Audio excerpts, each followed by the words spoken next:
আহ অনেক ধার দেনা হয়ে গেছে, ঋণগুলো শোধ করার লাগে।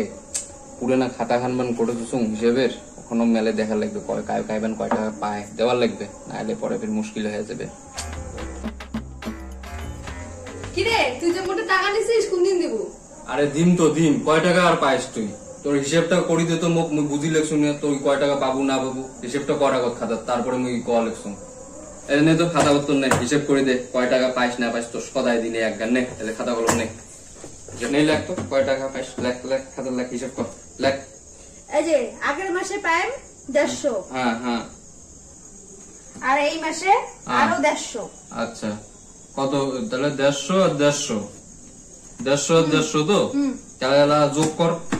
এই যে দেখ, 0 আর 0 যোগ করলে হল 0, 5 আর 5 যোগ করলে হল 10, আর 1 আর 1 যোগ করলে হল 2। আচ্ছা এই হল 200 টাকা।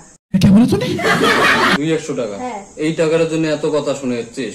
মুখ দেওয়া হবে, মুখ দে। ঠিক আছে মুই এলাই দিবে লেখছু, তাহলে হিসাব কিন্তু ফরফিট হয়ে যাবে একবারে। ঠিক আছে তাহলে ওই কত বাবু? 200 টাকা না?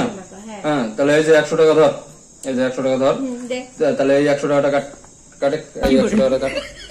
হ্যাঁ তাহলে আর পাবো কত কত? 2 টাকা কিন্তু। ঠিক আছে আর ও 2 টাকা, সুতরাং আর বেশি কথা বলছি না কিন্তু, 2 টাকা খুচরো নেই, পরে দিন মেলায়। ঠিক আছে তাহলে মুই যাং। হইছে হল 200 টাকা, মুখ দিল 100 টাকা, আরো বলে পাইম 2 টাকা। হিসেবটা তুমি মিলের বাবা চং না? 200 টাকা, ফির আরো 100 টাকা, ফির আরো 2 টাকা, কি যে মুশকিল।